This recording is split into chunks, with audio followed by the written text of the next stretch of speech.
Chapter 4 casing मिट्टी। हम बात करेंगे केसिंग मिट्टी के बारे में। अब तक हम लोगों ने सीखा किस प्रकार से हम लोग कंपोस्ट को तैयार करते हैं, फिर उसके अंदर किस प्रकार से स्पॉन को मिलाया जाता है। तीसरा चरण होता है केसिंग मिट्टी का। केसिंग मिट्टी को तैयार करने के लिए कुछ चीज़ों की आवश्यकता पड़ती है। तो चैप्टर 4 के अंदर हम आपको बताते हैं केसिंग मिट्टी को किस प्रकार से तैयार किया जाएगा। केसिंग मिट्टी को तैयार करने के लिए हम लोग गोबर का सड़ा हुआ खाद का प्रयोग करते हैं, कोकोपीट का इस्तेमाल करते हैं। वह तीसरी चीज़ है चिकनी मिट्टी या बालुई दोमट मिट्टी। इन चीज़ों का प्रयोग करके एक अच्छी गुणवत्ता की केसिंग मिट्टी को हम लोग तैयार करते हैं। केसिंग मिट्टी को स्टरलाइज करने के लिए दो केमिकल का प्रयोग किया जाता है। प्रथम केमिकल होता है कार्बनडाजिम 50% WP और वह दूसरी चीज़ होती है फॉर्मलिन। कार्बनडाजिम व फॉर्मलिन के सॉल्यूशन को वो तैयार करके हम लोग इस मिश्रण के अंदर मिला के इसको 48 घंटे के लिए एक पॉलीथीन से कवर करके ढक के रख दिया जाता है। अब मैं आपको बताता हूँ, यदि किसान भाइयों को 10 केजी केसिंग मिट्टी बनानी है तो उसके लिए हम लोगों को जो गोबर का सड़ा हुआ खाद है उसका प्रयोग करना पड़ेगा और कोकोपीट और चिकनी मिट्टी का प्रयोग करके हम लोग 10 केजी मिट्टी किस प्रकार से बनाएंगे इसके बारे में बात करते हैं। जब भी किसान भाई 2 साल पुराना गोबर का सड़ा हुआ खाद का प्रयोग करेंगे तो एक चीज़ विशेष रूप से ध्यान देने वाली यह है कि हम लोग को देख लेना यह होता है कि इस गोबर के सड़े हुए खाद के अंदर यदि दीमक की समस्या पाई जाती है तो ऐसे खाद का प्रयोग हम लोगों को केसिंग मिट्टी बनाने में नहीं करना चाहिए। हम लोगों को जब भी गोबर का सड़ा हुआ खाद का प्रयोग करते हैं तो यह देख लेना चाहिए इसके अंदर यदि कंकड़ पत्थर या पॉलीथीन की समस्या है या पॉलीथीन पाई जाती हैं तो ऐसे खाद को हम लोग को छलने के माध्यम से छान के अलग कर लेना चाहिए।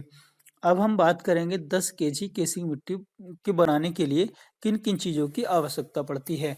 8 केजी गोबर का सड़ा हुआ खाद जो 2 वर्ष पुराना हो, जिसका रंग पूर्ण रूप से काला होना चाहिए। 1 केजी कोकोपीट इसके अंदर मिलाई जाती है, प्लस 1 केजी चिकनी मिट्टी मिलाई जाती है। इन तीनों को आपस में अच्छी तरह से मिलाने के पश्चात इसको फैला लिया जाता है। अब हम बात करेंगे इसको स्टरलाइज करने की। इसको स्टरलाइज करने के लिए हम लोगों को फॉर्मलिन व कार्बनडाजिम 50% WP की आवश्यकता पड़ती है। ये जो हमारा कार्बनडाजिम है एक पाउडर फॉर्म में आता है और जो ये फॉर्मलिन है ये हमारा द्रव्य यानी कि लिक्विड फॉर्म में आता है। अब हम बात करेंगे इसको जो है स्टरलाइज करने के लिए हम लोगों को 4 लीटर या 5 लीटर पानी की आवश्यकता पड़ेगी। 5 लीटर पानी के अंदर हम लोग 10 ग्राम से लेके 12 ग्राम तक कार्बनडाजिम मिलाते हैं और प्लस हम लोग जो है 15 ml से लेके 20 ml के आसपास फॉर्मलिन मिलाते हैं। 5 लीटर पानी के अंदर 12 ग्राम कार्बनडाजिम व 20 ml फॉर्मलिन का सॉल्यूशन बनाकर इस मिश्रण के ऊपर स्प्रे करना प्रारंभ करते हैं। जब तक हम स्प्रे करते रहते हैं और इसको जो है इस प्रकार से आपस में मिलाते चले जाते हैं। ऐसा करने के पश्चात जब ये हमारा 5 लीटर का सॉल्यूशन जब पूर्ण हो जाता है तो तब इस मिश्रण की ढेरी बनाने के पश्चात एक काली पॉलीथीन से कवर करके अच्छी तरह से टाइट करके ढक दिया जाता है। ऐसा हम लोग 48 घंटे तक इसको ढक कर छोड़ देते हैं। 48 घंटे के पश्चात जब इसको हटाया जाता है तो पॉलीथीन हटाने के पश्चात यह केसिंग मिट्टी आपकी तैयार होती है। केसिंग मिट्टी लगाने के लिए हम लोग क्रॉप रो में इसको लेके जाते हैं।